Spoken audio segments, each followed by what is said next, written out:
નમસ્કાર મિત્રો, હું Ravindrasinh Chudasama, advocate, Gujarat high court, notary, Bharat સરકાર.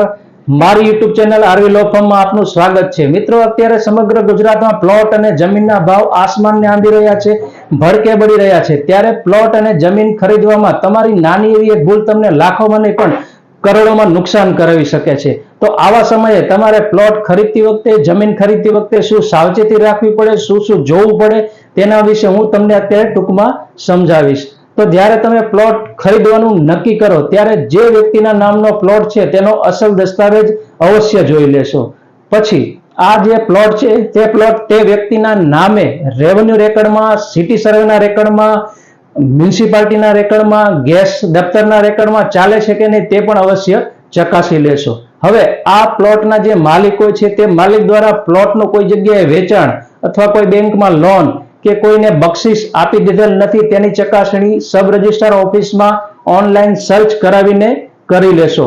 હવે આવો જે પ્લોટ છે તે પ્લોટ અંગે છાપામાં એક નોટિસ આપી દેશો.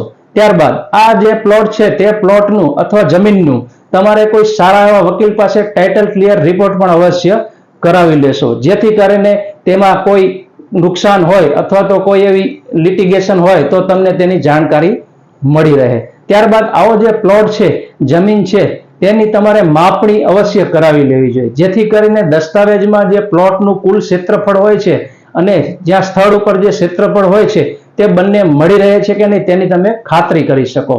હવે આ જે પ્લોટ છે તે પ્લોટનું તમે સ્થળ ઉપર જઈ અને નિરીક્ષણ અવશ્ય કરી લો, જેથી કરીને ત્યાં કોઈનો અવૈધ કબજો છે કે નહીં તેની તમને જાણકારી મળી રહે.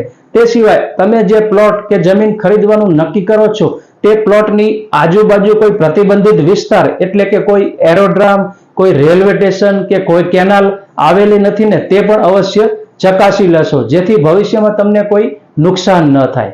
હવે તમે મિત્રો આ બધી બાબતો ચકાસી લ્યો, ત્યારબાદ પ્લોટ લેવાનું નક્કી કરો એટલે જે સામેવાળી વ્યક્તિ છે તેની સાથે એગ્રીમેન્ટ, બાનાખત અવશ્ય કરાવી લો, જેથી કરીને આ જે વ્યક્તિ છે એ તમે જે પ્લોટ લેવાનો સમયગાળો નક્કી કરો છો તે સમયગાળામાં જો આ પ્લોટ અને જમીનના ભાવ વધી જાય તો અન્ય કોઈને વેચી ન શકે, એટલા માટે કરાર એટલે કે એગ્રીમેન્ટ, બાનાખત અવશ્ય કરાવી લેવો જોઈએ. હવે મિત્રો, તમે પ્લોટ સંપૂર્ણ રીતે ખરીદી લીધા બાદ, દસ્તાવેજ કરી લીધો છે, ત્યારબાદ તમારે શું કરવાનું છે? જે મહત્વની વસ્તુ છે એ હવે આવે છે. હવે તમારે આ પ્લોટ ઉપર જઈ અને પ્લોટનું જે ક્ષેત્રફળ નક્કી કરેલું હોય, ચારે દિશાઓ જે નક્કી કરેલી હોય તે મુજબ ત્યાં તમારે ફેન્સિંગ એટલે કે તારની વાડ કરી નાખવાની છે. એ સિવાય આ જે તમારો પ્લોટ છે તે પ્લોટની ફરતે તમે કમ્પાઉન્ડ વોલ પણ કરી શકો છો, જેથી કરીને આ પ્લોટ ઉપર કોઈ ખોટી વ્યક્તિ દ્વારા કબજો જમાવી દેવામાં ન આવે. આ સિવાય તમારે દર 3 મહિને આ પ્લોટનું નિરીક્ષણ પણ અવશ્ય કરવું જોઈએ, જેથી કરીને તમને ખ્યાલ રહે કે પ્લોટ તમારો સુરક્ષિત છે, જમીન તમારી સુરક્ષિત છે. તો મિત્રો, આજનો વિડીયો પ્લોટ જમીન ખરીદતી વખતે શું ધ્યાન રાખવું અને શું સાવચેતીઓ રાખવી એ વિશે મેં રજૂ કરેલો છે. જો આ વિડીયો આપને પસંદ આવેલો હોય અથવા તો ગમ્યો હોય તો મારા આ વિડીયોને શેર કરશો, લાઈક કરશો, તેમજ મારી ચેનલ આરવી લો ફર્મને સબસ્ક્રાઇબ પણ અવશ્ય કરશો.